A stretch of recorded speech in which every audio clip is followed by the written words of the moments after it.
આપનું નામ? કેયુરભાઈ મસરાણી. કેયુરભાઈ, આજે રઘુવંશી સમાજની દીકરી સાથે ઘટના બની છે. સમાજમાં કઈ રીતનો રોષ જોવા મળ્યો? સમાજમાં બધી રીતનો રોષ જોવા મળ્યો છે અને આવતા સમયમાં અમને ન્યાય નહીં મળે તો આજથી અમે સોશિયલ મીડિયા ઉપર અમારું ગ્રુપ અને અભિયાન ચાલુ કર્યું છે. આવતા દિવસોમાં જો અમને ન્યાય નહીં મળે તો અમે પીએમઓ ઓફિસ લગી રજૂઆત કરશું અને કાયદાકીય લડત પણ આપશું. જે કોઈ હળવી કલમ લગાડી અને જે કોઈ પોલીસે અમારી સાથે અન્યાય કર્યો છે એને અમે ક્યાંય છોડશું નહીં અને આ લડતમાં અમે ક્યાંય પાછા પડશું નહીં. પીએમઓ ઓફિસ લગી રજૂઆત કરશું અને આવતા દિવસોમાં આશ્ચર્યજનક કાર્યક્રમ પણ આપશું. સમાજમાં તો દુઃખની લાગણી છે, પરિવાર ઉપર કેવો આઘાત?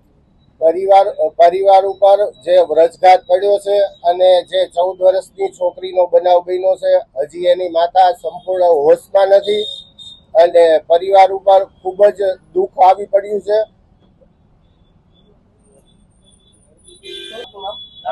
મારું નામ દેવાંગ જગદીશભાઈ કોટેચા. દેવભાઈ, ન્યાયની લડત માટે જે ઘટના બની તેને લઈને હવે મારે બહુ દુઃખ મને કહેવું પડે છે કે મારી દીકરીને જે આટલું ખરાબ રીતે કૃતિકાબેન ધવલભાઈ શેઠે જે એક્સિડન્ટ કર્યું છે અને જેના માટે ન્યાય માટે મારે અત્યારે તમારા બધાનો સહારો લેવો પડે છે. ખરેખર આ વસ્તુમાં પોલીસ કે જે કોઈ કલમ એકદમ હળવી લગાડી છે, બરોબર. મારી પાસે અત્યારે આ તમારા લોકો મીડિયાનો સહારો લેવા સિવાય કોઈ બીજો રસ્તો નહોતો, એટલે હું તમારો લોકોનો સંપર્ક કર્યો છે.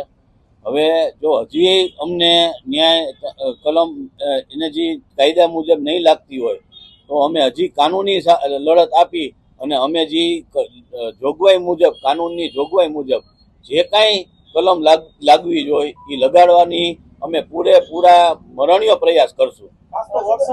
રઘુવંશી સમાજમાં નારાજગી જોવા મળી રહી છે, તેને કઈ રીતે જુઓ? સાહેબ, રઘુવંશી સમાજમાં નારાજગી જોવા મળે જ ને સાહેબ. રઘુવંશી સમાજની દીકરી હતી, બરોબર છે. આવડી નાનકડી દીકરી, 14.5 વર્ષની દીકરી, બરોબર, અને એનું આ રીતના ગંભીર અકસ્માતમાં મૃત્યુ થયું હોય તો ખરેખર સમાજમાં નારાજગી થાય જ કે આવડી દીકરીને અને એને ન્યાય નથી મળતો, એટલે મોટી નારાજગી છે. જો હમણાં એને ન્યાય મળતો તો એમ થાત કે ના, ખરેખર આપણે આ દીકરી માટે આટલી લડત આપવી ન પડે, પણ નથી આપતા ન્યાય આપણને, એટલે આ અત્યારે. અને હવે હજી આના પછી રઘુવંશી સમાજના પગલા બહુ આકલા હશે, હું હજી તમને કહું છું, બરોબર. એટલે દિવસે દિવસે જે કાંઈ અમારા કાર્યક્રમો થશે એ અમે હું તમને જાણ કરતા રહેશું. તમે એવું માનો છો કે પોલીસ છે તે પૈસાના જોરે કામ કરી રહી છે અને એટલે તમારો કેસ છે તેને લૂલો લંગડો કરી નાખ્યો છે? સ્પાય બાબા, સ્પષ્ટ દેખાય છે કે આ 5 ને 5 કોર્ટમાં હાજર થાય છે અને 5 ને 45 એને જામીન મળી જાય છે. તો આ ગોઠવણ નહીં તો શું? અને તમને ખબર છે કે ગોઠવણ કઈ રીતે થઈ હોય, તમને ખબર છે કે ગોઠવણ કઈ રીતે થઈ શકે.